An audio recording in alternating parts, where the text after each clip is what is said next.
ฮ็ดหยังเฮ้ยโอ้ยตำหุ่งตำมะฮุงกินตำหุ่ ได้ งขายได้เอฟซีเด้อตำหุ่งขายก่อน ได้บอกน้าวใส่แล้วประตู ลูกค้ากำลังเข้ามาคนหนึ่งเลย โอ้ยข้าวต้มน่ะอยากเด้เนาะ ปลาแดกน้ำตาล เป้งนัวน้าวใส่ได้นะ น้ำมันกระด่างข้างใหญ่ พ่อบอกนาว ผงชูรสน้ำมันผี โอ้ได้ซื้อบอกนาวมานะ โอ้มะนาวกับโบมีอันน้ำไปตำที่ตะกาบบ่ บ่มันจะขม ว่าจะไปปาดไปนี่ไม่ท้า บ่มันกีบหน่อยเด้เฮาก็ไปซั่นนั่นประตูบีบออกให้มันเบิด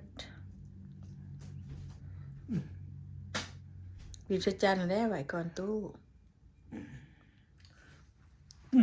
มันเด้อ ตำหุ่งขายพ่อค้าเด้อพ่อแม่พี่น้องเด้อเอฟซี ให้ เด้อมาช่วยอุดหนุนเนี่ยเด้ ประตู อ เพิ่นตำคอยบ่ตำก็เป็นมือกลองนะเอาอีกก็กันมันบ่สมกินตำมะฮุงกับปิ้งไก่ ปิ้งกอ ปีกไก่ ปิ้งกอปิ้งแกง ได้เร็วหน่อย นานแล้วได้เน้นหน่อยจะตำแห้งไหมเลยมันหมดเอาบ่หักเอาอย่าไปกรอกได้เลย เจ้ามึงเล่นใส่หรือเปล่า เอาบ่ใช่ อ้าว บ่ใช่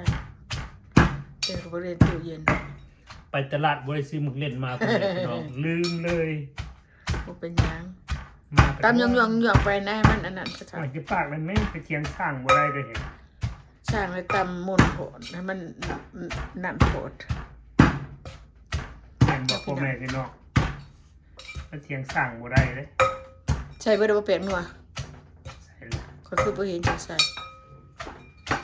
บ่ใส่ของนัวบ่แซ่บไปเฮ้ย ใส่หลายแซ่บหลายพ่อแม่พี่น้องใส่น้อยแซ่บมาก อยากกินข้าวต้มนะพี่น้องมีเด็กข้าวต้มคอยนั่นมันแม่นห่อน้อยๆเด้เนี่ย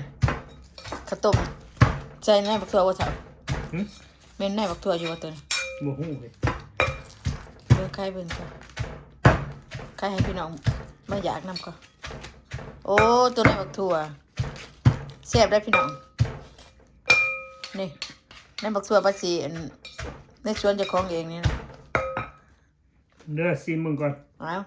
ชิมแซ่บแซ่บบ่เจ้าแซ่บ พอดีป่ะ พอดีบ่ บ่จะว่าพ่อแม่พี่น้อง บ่อย่าบอกก็บ่ต้องว้าวเนาะไปสิว่า แซ่บ ขนอยอย่าเอาบัวมาตักกินข้าวต้มแล้วจะคำอยากแห้งเด้อ ไม่เป็นเบิ่งกล้องนั่นนะ เอาเบิ่งเบิ่งเบิ่งเนาะเป็นหยังก็ ใส่กล้องอยู่เป็นอย่างแบบนั้นนะ ตักข้าวต้มหยังวะเด็กพี่น้องขนอยสิคิดอยากข้าวต้มพัวอุ่นนะหนึ่งใหม่นะเอ้าชิมมันก่อนเด้อนี่เด้อชิมมันก่อนนี่ข้าวต้มใส่ได้บักตัวเด้อ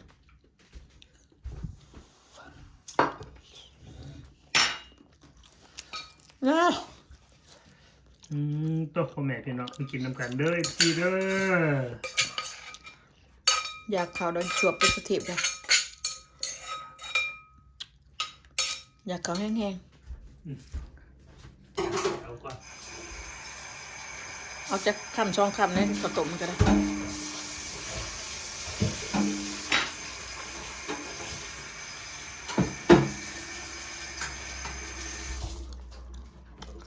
อยากจะต้องพูดคนใดเนาะพ่อแม่พี่น้องเนาะ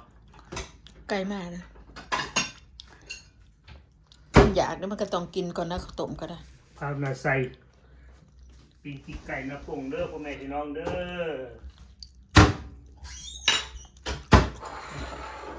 ตึบตับบึงนะคุณน่ะปีกไก่พ่อแม่พี่น้องแซ่บบ่ เดี๋ยวก็ไปกินการมื้ออื่นนั่นตัวไปกินการมื้ออื่นนะกับแจ่ว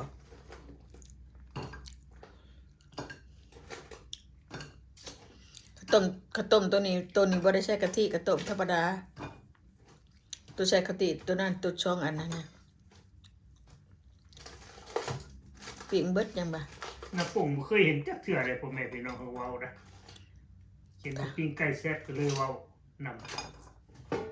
ถ ทำขนอยดิไก่น้ำปง เป็นปีไก่หน้าโป่ง เป็นแต่แซ่บบ่พี่น้องอันนี้บักพริกสิกับสม อืม เอาจัดพอทอดจัด มากินนักจัดเต็มพร้อมเลยยังไงพี่น้องเลย บ่ก็สิทายเฮ็ดช่องเฮ็ดช่องเด้อตุช่องอันใดกินคำโตๆเบิ่งดู กินคำโตกินพิลึกพิโล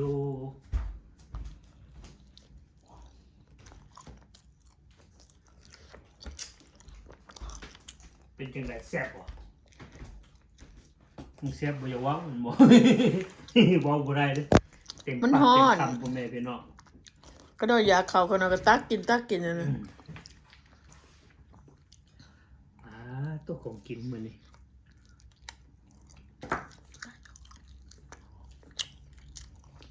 จะแจ้งนาทีเลยตัวนี้ ที่แม่ตัวนี้ก่อนกินข้าวตัวเพิ่นมันก่อน ว่ากินซิมคือเบิดได้นี่แหละ เอาเลย แม่นบอกพ่อแม่พี่น้องมันหมักอยู่แล้วข้าวต้มนี่ต้มข้าว แซ่ ต้ บ ม เด้ มัน เฮาสิเฮ็ดอยู่บ่จักทิศนี่ แซ่บได้เอากล้วยสุกๆมาห่อ อืม แซ่บได้บักถั่วเนาะมันเนาะ มันหอม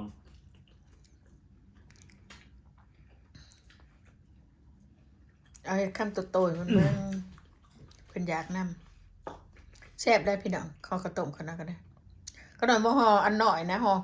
อันนี้ได้บ่ใช่ข้าวต้มหมูหั่น แซ่บเด้อบ่ได้ห่อใส่น้ำตาลแบบใส่มะกล้วยพ่อแม่พี่น้องกับนายมะถั่วเนาะ เท่าได้ข้าวต้มหมูนี่นะ อืม จำได้ล่ะห่อไว้กินเท่านะจะได้บักถั่วนำ อืม สิเอากระดูกเอาสิยังได้อยู่บ่สิเนาะ หลาย ยังได้เสียมาเห็ดอยู่ตัดเอาออกจากกระดูกมาแล้วก็ห่อทั้งหนังมันไงมันต้มใส่ในบักถั่วนี่แหละเนาะ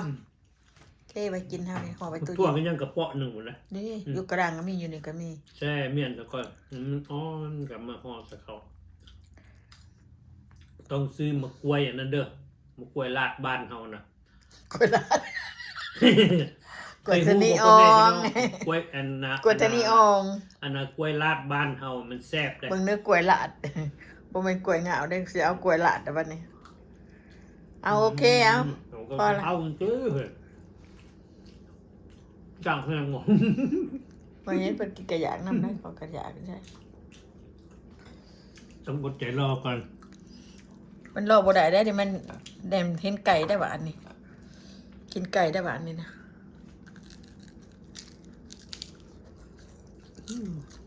หอมก็แม่นเนาะหอมกะทิน้ำเลย ได้บักชัวแบบเขาใหม่ได้ฮะเห็นนะ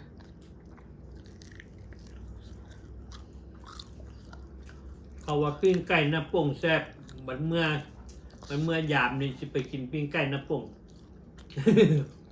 กับปิ้งไก่เซโนเนาะ ต้องใช้ข้าวต้มมาป่ะเปลี่ยนใจเป็นโตนะต้มได้ บ่ให้ปิ้งไก่ลาดบ้านทำหรือปิ้งกระโจต้มบ่แซ่บนะ ต้มคนจะมาปิ้งมันจะมาชุกทั้งในได้ เราว่ากินต้มบ่แซ่บป้าตัวพ่อแม่พี่น้องมากินน้ำเด้อคำสุดท้ายพ่อแม่พี่น้องอืม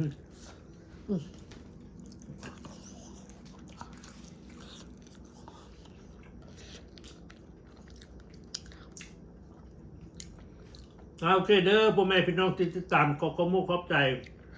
FC น้อย C ใหญ่ FC ปานกลางก็คือกันเนาะโอเคอยู่ดีมีแห้งเอาบ๊ายบาย บายพี่น้อง